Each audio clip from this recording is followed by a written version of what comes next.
Australian SAS is one of the top fighting forces in the world. The pass rate for the selection course to get in is about 10 to 15%.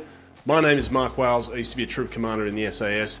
I'm going to talk to you about the process for joining the unit. I didn't have access to this sort of thing when I was young and wanted to join, so I'm recording for a 15-year-old version of me. I hope you enjoy it. The Australian SAS was formed in 1957. We copied the British model that already formed their own SAS unit. It's seen a lot of action in North Africa during World War II. They actually had a ton of successful missions there.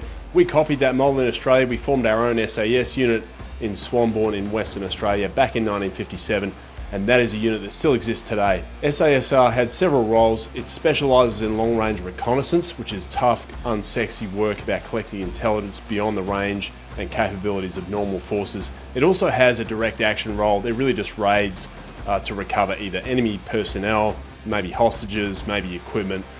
And they're really just a force that is highly trained, highly specialised, and can operate beyond the range and capabilities of a lot of other kind of conventional forces. So that's what makes the unit great. It's well led, it's well trained, and the selection course is designed to pick some of the candidates that are highly suitable for that type of environment. To be eligible to join the SAS, you have to be a member of the Australian Defence Forces. There are direct entry components that you can achieve. It's always going to change. I'm going to put this disclaimer in. The actual process for selection will vary over time. There's joint selection courses. There are also the commando elements within Special Ops Command. I'm just going to talk about the SAS. That was the unit I was a part of. There's always going to be some really tough filters to try and get in. I'm just going to discuss those because no matter what happens in the future, there'll always be a really tough gate to get through to get in, and then after that, reinforcement training that gives you the skills you need to be able to be an operator and to be able to work in those environments. So to enter the Australian SAS, there's generally three major gates that you have to go to. Two of them are pretty tough and have a high fail rate. The third one, which is kind of the initial one, that has a higher pass rate. So the initial test is called a barrier test. It's where they get a hold of you before you've gone in the army. They give you physical assessments, they give you psychological assessments, cognitive assessments, and they do a background check.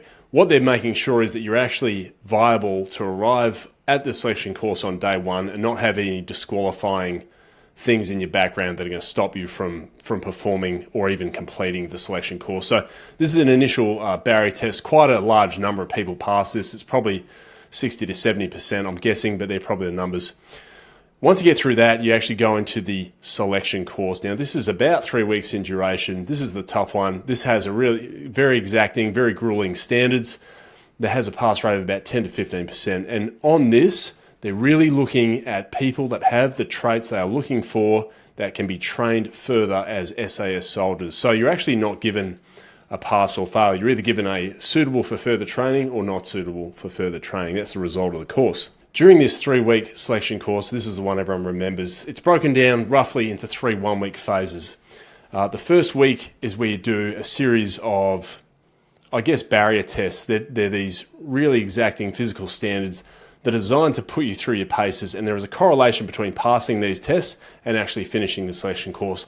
They include battle runs, wearing webbing. It includes forced march over about 20 kilometres. You've got about 3 hours to complete it, carrying heavy gear. And there's also some other physical tests. But mostly it tests your endurance, your ability to push yourself under pressure. And I just want to add to, this is just a guide. You'll actually be given formal training requirements and skill developments that you need to complete before you go on the selection course. If you get through that first phase, the middle phase is an endurance phase, and this can be up to 200 kilometres on foot over 5 or 6 days. And the terrain we went over was called Lancelin in Western Australia. It's very coastal, a lot of sand dunes, a lot of scrub. You're on your own, you're having to do your own navigation. It is easy to get lost in some cases. They're testing your ability to push yourself when you're alone. This tests your drive, your self-discipline, your determination, your kind of physical and mental resilience.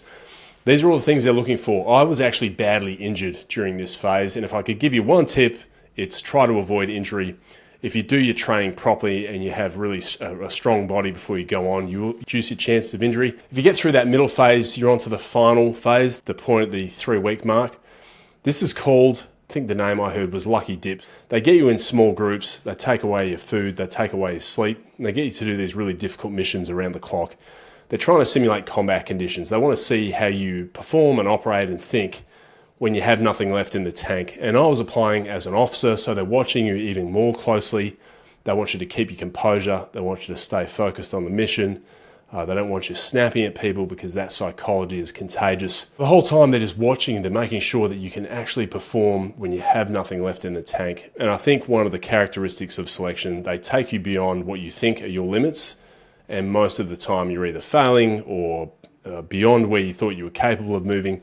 And that's what they're looking for. They're looking for people that will just hold their nerve, keep pushing, keep thinking, keep executing, no matter what's happening, no matter how much failure they've had, no matter how much trouble everyone else is in. They just want you to stay in that fight and keep executing all the time. There's a lot of traits they formally look for. This is an important one. They want you to be able to tell you something once, have you absorb that information and act on it. Quickness of comprehension is another.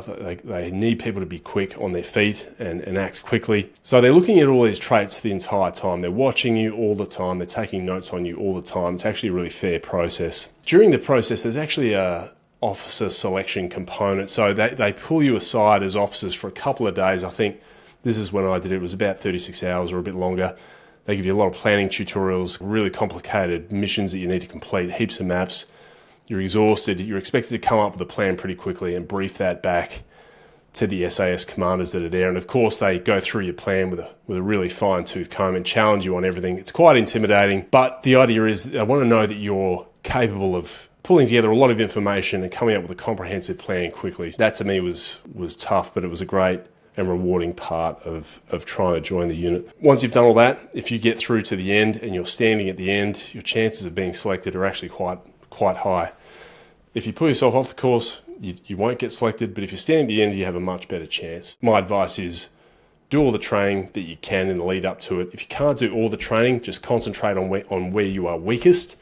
If you are an officer, try and do as much planning and orders delivery as you can possibly do. You're expected to be able to do that without thinking, without too much work, sometimes without notes.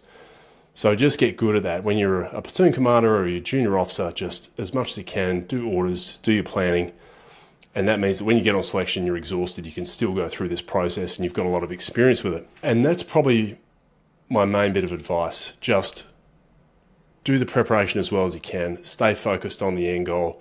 Build your skills as much as possible. Try and be a good person on selection. They want people that are going to cooperate and get along with everyone, so just try and be a decent person. Don't hold back too much. Like, step in and lead where you need to, step in and support where you have to, and just be ever present on the course and helping your team drive towards your mission. Definitely support your mates, look after everyone. I did okay on the course. I actually think I was I think I was very close to failing a couple of times, and I think I probably just got over the line. And if you get over and they say, yes, you can do further training, they watch you doing the reinforcements. But in the end, didn't matter. Got through the selection course, got onto the reinforcement cycle. That's a period of about 12 to 18 months where you get all the skills and training you need to become an SAS officer. If you get through that selection course, and I lost, I think, something like 16 or 17 kilos doing it, you're then onto the reinforcement cycle. This is where you learn all your skills that you need to become an operator. It can be everything from jungle operations, close quarter battle training, target prosecution. You might do roping, high explosives, parachuting, diving, all your insertion skills. This is all the skills that you need to try and get you through into the unit to be a qualified operator. This is still another gate. People still fail this.